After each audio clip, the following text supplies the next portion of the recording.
इंसान के चेहरे पे जब खुशी होती है, दिलो दिमाग में जब खुशी होती है, तो बंजड़ भी बहारों के माने लगता है, बाग बगीचे फूलों की खुशबू आने लगती है। और जब आदमी गम में, दुख में, चिंता में डूब जाता है, तो बहारें भी पतझड़ बन जाती हैं। उस परमपिता परमात्मा से, ओम रामदाता से, सतगुरु से जब इंसान प्यार करता है, सच्चे दिल से, सच्ची भावना से, तो यकीन मानो उसकी पतझड़ जिंदगी में कभी आता ही नहीं। एक पौधा होता है, बहुत से बच्चे जानते होंगे, बुजुर्ग जानते होंगे, सदाबहार। उसमें फूल हमेशा रहते हैं, फूल जाते नहीं, इसलिए उसका नाम है सदाबहार। तो जो परम पिता परमात्मा सतगुरु के वचनों पे 100% पहरा देता है, ठोक के दृढ़ यकीन रखता है, ये दो ही बातें काफी हैं। दृढ़ यकीन, वचनों पे पहरा, और साथ में कहीं सेवा और सुमरण करता हो तो सोने पे सुहागा नहीं, सब कुछ ही डायमंड बन जाता है। जो भी बेशकीमती प्लेटिनम कह लो, वो बन जाता है। उनके अंदर कोई गम, दुख, दर्द, चिंता उनको नहीं सताती। संत फकीर ऐसे होते हैं जो सबके लिए जागते हैं, सबके लिए दुआएं करते हैं, ताकि हर मालिक औलाद खुश रहे, सुखी रहे। और जो संत पीर फकीर से जुड़ जाता है, अगर वह वचनों को मानता रहे, अपनी ईगो, अपने अहंकार को एक साइड में रख के वचनों पे माने, वचनों को मानता हुआ उस पे चले, तो यकीन मानो उसकी जिंदगी में वो सदाबहार वाली बात बनी रहती है। सुख दुख की तमीज नहीं रहती उन लोगों को जो सच्चे दिल से अपने सतगुरु मौला के वचनों को फॉलो करते हैं या मानते हैं। गुरु को मानना एक अलग बात है, गुरु की मानना और गुरु को मानना, ये दोनों सबसे बड़ी बातें होती हैं। गुरु कभी भी अपने लिए पर्सनल कुछ करने को नहीं कहता, बल्कि वो तो सबके बोझ उठा के सबको मुस्कुराने की वजह देता है, सबको खुश करने के लिए हर वचन कहता है, हर किसी की जिंदगी से दुख, दर्द, चिंता, परेशानियां मिट जाएं, इस तरह की बातें समझाता रहता है। किसी का भी दिल दुखे, संत कभी भी कल्पना नहीं कर सकते। और बात चली थी प्रसन्नता, खुशी की। आज बड़े बड़े महानगरों में क्लब खुले हैं, यहाँ पे 5-7 लोग सामने खड़े हो जाते हैं तो हा ही हू शुरू हो जाता है।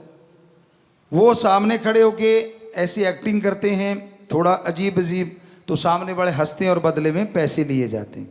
क्लब खुले हुए हैं, उसमें रजिस्ट्रेशन होता है। पर जो राम नाम से जुड़े होते हैं उन्हें चिंता नहीं करनी चाहिए। हालांकि जब हम अंदरूनी निगाह से देखते हैं, बहुत चिंता में रहते हैं लोग। पहले हमने एक भजन बोला था,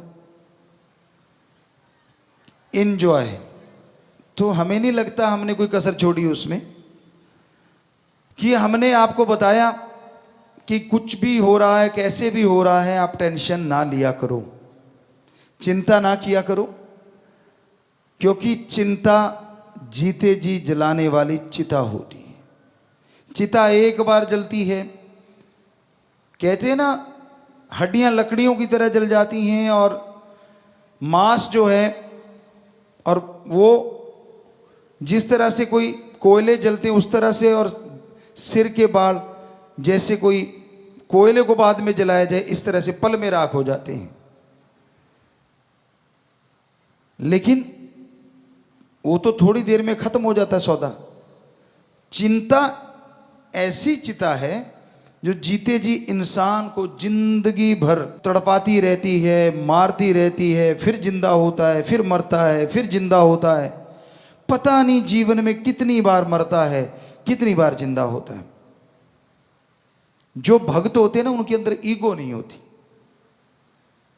आप ऐसा करना मत, पर हमने चेक किया है। गांव में अगर बैठे और कहने लगे जी वहां नाम चर्चा हुई, वो कुछ लोग और थे, बहुत पहले की बात है, मे बी 80 की बात हो, 80 की, 1980 की। कहने लगे सच्चा सौदा से आए हैं और ये वो। तो हालांकि वो गुमराह हुए थे, लेकिन गांव में लोगों को पता नहीं था इस चीज़ का। तो एक ऐसे पालथी मार के यूं भक्ति पे बैठा ऐसे, अब नाम चर्चा चल रही है और वो यूं बैठा, तो सारे उससे दूर दूर बैठे। हमने कहा भाई क्या हो रहा है? कहती ये तो भक्ति कर रहा। हमारे साथ सज्जन बैठे थे जो हमारे साथ काम किया करते खेतों में, कहने लगे क्या है? हमने कहा ढोंगी है। हम छोटे थे उम्र में, हालांकि 13 साल के थे। कहते आपको कैसे पता? हमने कहा यार अपने थोड़ी ना कोई ऐसी समाधि, अपनी तो आंखें गुरु पे टिकी होती हैं, ताकि मालिक से वो गुरु जुड़ा रहता है। क्या पता काश नूरी जल के मिल जाए, पता नहीं कब मिल जाए। कहता ये तो सच्ची बात है। अरे नाम चर्चा में भी आंखें बंद का क्या मतलब? सतगुरु तो जर्रे जर्रे में है, तो तब भी खोल की आंखें, अगर सिमरन चल रहा है तो वो आंखें खोल के रखते हैं नाम चर्चा में। क्या पता किस रूप में कहां से नजारा मिल जाए, क्योंकि वो जहां राम नाम की चर्चा होती है वहां वो पहरा भी देता है और घूमता रहता है। अब आंखें बंद कर ली तो ये तो ढोंग है। कहता अच्छा, मुझे यकीन नहीं आ रहा। कहता नहीं, मगर इसको टच करके देख। वो जरा से उसके पास को तोड़ करके थप्पड़ जड़ा उसकी। तो ये ढोंग करने छोड़ा करो। लोगों को भरमाते हो, लोगों को भटकाते हो, लोगों को दिखाते हो। अरे कदे खस्म यार को दिखाने के लिए, रिझाने के लिए आंखें खोल के भी उसमें निगाह रखा करो। 4 ठुमके लगा दिए, नाच लिए, पास वाला देखता अच्छा कोई बड़े आते थे पहले भी, सज धज की, उनके अंदर के कर्म हमें तो अंदर के दिखते थे। अच्छा गुल कुछ और खिलाता है और यहां आके डांस दिखाता है। एडा भोला खसम नहीं जेड़ा मगर चलित्र ना जाने, एदे घर विच ही हो बस सकती जेड़ी सब चतराइयां भुल जावे। आपको पहले भी बहुत बार सुनाया ये बातें कि वो राम इतना भोला नहीं है कि आप करो गलत कर्म, करो बुरे कर्म और आके ये वो। किसको रिझा रहा है भाई? किसको मूर्ख बना रहा है? अपने आप को। क्योंकि वो राम पल पल की खबर रखता है। वो गेट की कुंडी लगाई, वो बस काफी है। तो वो सब जानता है। ये ढोंग ढकोसले नहीं करने कभी भी। समाधि में आदमी जब बैठता है एकांत होना चाहिए, अंधकार कमरे में होना चाहिए। सबसे नंबर 1 होता है वो तरीका। और कोई देखे ना। कोशिश करो जब समाधि में जाने की, अगर आपकी इच्छा है, क्योंकि अंधेरा होगा तो आंखें भी अट्रैक्ट नहीं होंगी।